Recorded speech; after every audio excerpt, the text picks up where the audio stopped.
Back in Lafiaji community, dotting the shoreline, are logs from destroyed homes and, of course, the remains of a shipwreck. Some have argued that this wreck and the government sea breaker may be the cause of the erosion currently being witnessed in the area.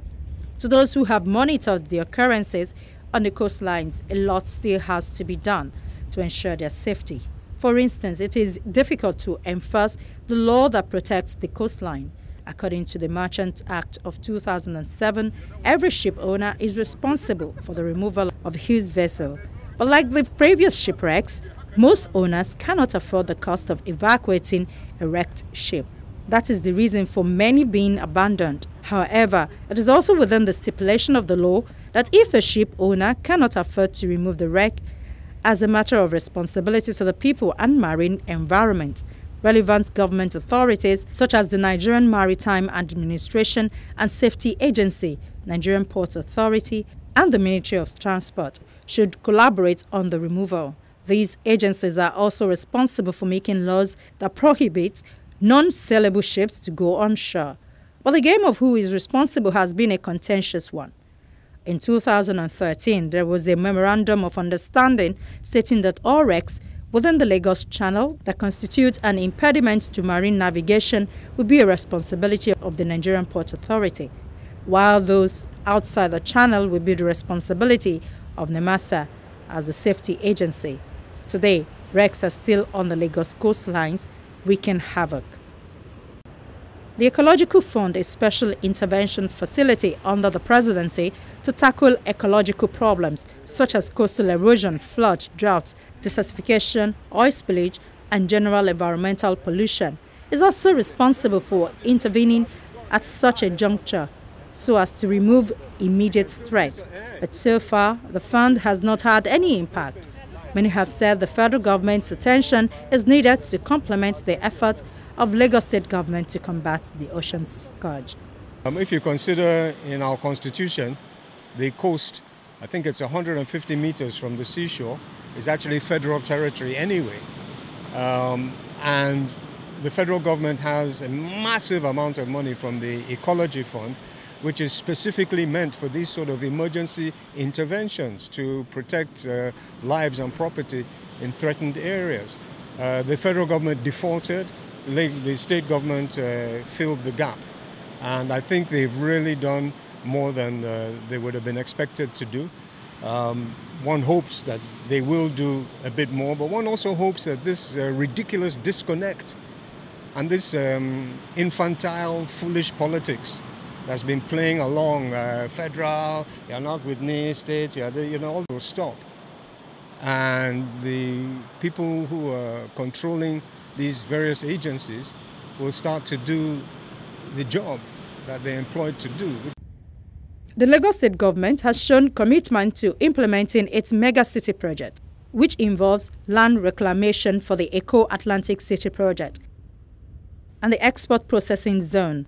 The land reclamation has been cited as a predisposing factor to the ocean surge in the Lekki axis. When they started bringing the stones close to the houses, whenever they are bringing stone close to your area, the surge stops. That is, it is. And if it is coming that way, it eats the sands away, and even houses that are around. It is therefore imperative that the state government builds adequate barriers to forestall ocean surge in the affected areas. This erosion goes all the way down the coast.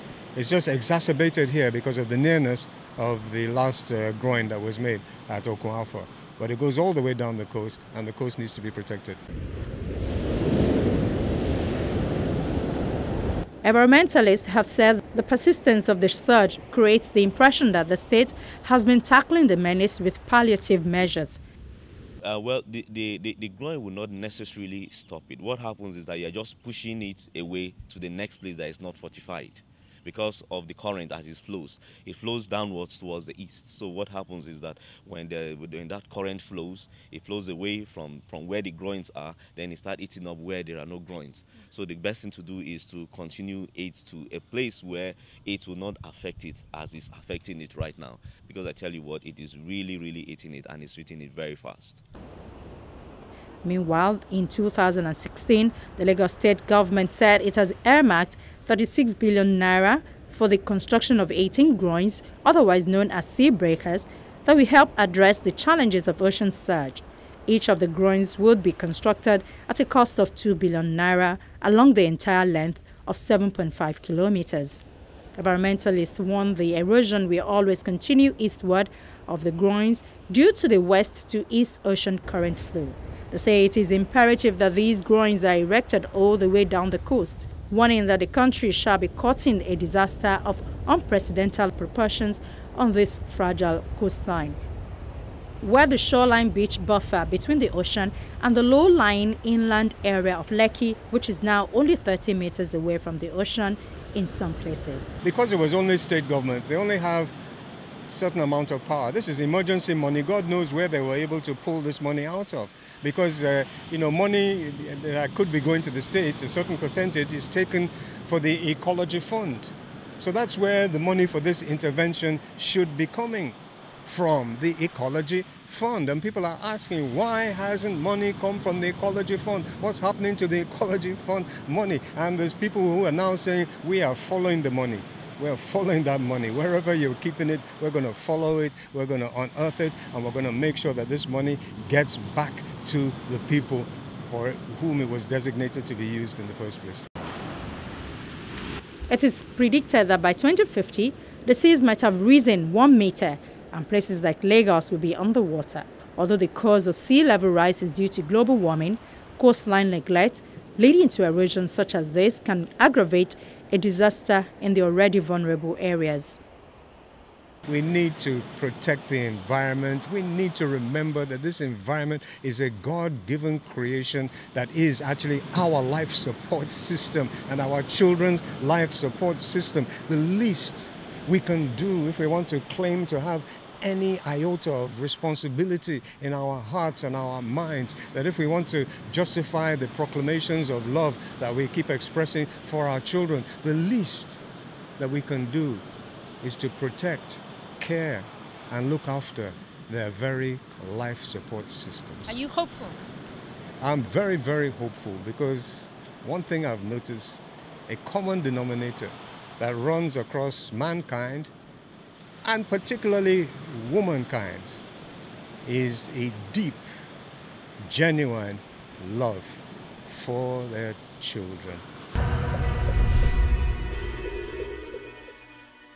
Scientists world over have come to a consensus that there is a paradigm shift in addressing the global warming and environmental issues, and focus is now on disaster risk reduction. This simply is accepting that natural disasters are bound to occur due to the location of certain countries on the globe. But what governments need to do is mitigation, reducing the risk and making lives less vulnerable. Well, that's our program for the day. Thank you for watching. We'll see you next week.